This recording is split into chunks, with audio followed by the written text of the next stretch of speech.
पावलांखालची जमीन बनते। याच संदर्भात स्वामी विवेकानंदांच्या एका प्रेरणादायी शेराची आठवण येते आणि ते मी सांगू इच्छिते। खुदी को कर बुलंद इतना कि हर तकदीर से पहले खुदाबंदी से खुद पूछे बता तेरी रजा क्या है। अर्थात आत्मविश्वास म्हणजे केवळ आपल्या मनाची ताकद नव्हे तर ती क्रियाशीलतेची तयारी देखील आहे। स्वामी विवेकानंद म्हणतात, आपला आत्मा देवाप्रमाणे आहे, जो तोच विश्वास ठेवल्यास त्याला कोणतीही शक्ती थांबवू शकत नाही। याचा अर्थ असा की आपल्यातील सामर्थ्य अनंत आहे, ते फक्त आपल्याला स्वतःवर पूर्ण विश्वास ठेवण्याची आवश्यकता आहे। हा विश्वास आपल्यासाठी फक्त वैयक्तिक प्रगतीसाठी नाही तर संपूर्ण समाज आणि राष्ट्राच्या उन्नतीसाठी अत्यंत आवश्यक आहे। जसे राजमाता जिजाऊंनी आपल्या पुत्र शिवाजी महाराजांवर विश्वास निर्माण केला आणि त्यांना सक्षम बनवले, तसेच आपणही विचार, कर्तृत्व आणि धैर्यांवर विश्वास ठेवून आपल्या जीवनाचा मार्ग उजळवू शकतो। शिवाय आत्मविश्वास आपल्याला नवे विचार स्वीकारायला, नवीन प्रयोग करायला आणि अडचणींवर मात करायला मदत करतो। मित्रांनो, आत्मविश्वास वाढवण्यासाठी काही महत्त्वाचे मुद्दे लक्षात ठेवूया।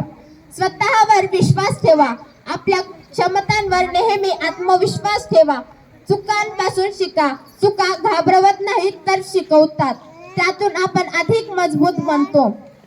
धैर्य ठेवा, कठीण प्रसंगामध्येही धैर्य गमावू नका। संकटेही आपल्या शिक्षणाची साधने आहेत।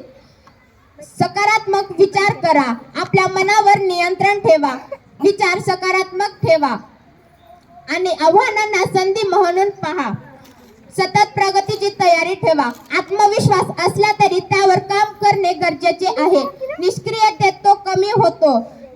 जिथे आपण धैर्य आणि चिकाटी ठेवतो तिथे यश आपोआप जवळ येते।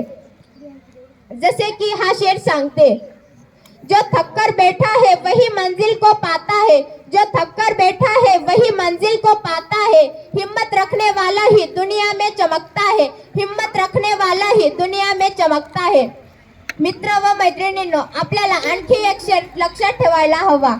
डर के आगे जीत है ये समझ लो बच्चों, डर के आगे जीत है ये समझ लो बच्चों, जो अपने आप पर विश्वास रखतो तो कुछ भी असंभव नहीं, जो अपने आप पर विश्वास रखतो तो कुछ भी नहीं।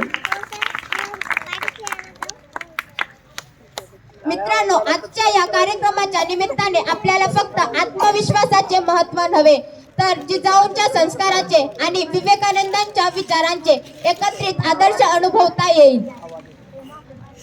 संस्कार आपल्याला नैतिकता, धैर्य आणि ध्येय साध्य करण्याची शिकवण देतात।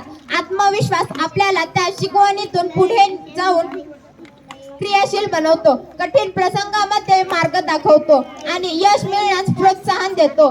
शेवटी मी तुमच्या समोर हे विचार ठेवते, जो व्यक्ती स्वतःवर विश्वास ठेवतो तोच व्यक्ती समाज आणि राष्ट्राचा बदल घडवू शकतो। म्हणून मित्रांनो, आजपासून प्रत्येक क्षण आपण आत्मविश्वासाने जगण्याचा संकल्प करूया आणि आपल्या जीवनात, शाळेत, समाजात आणि राष्ट्रात सकारात्मक बदल घडवूया। एवढे बोलून मी माझे 2 शब्द संपविते। जय हिंद, जय महाराष्ट्र।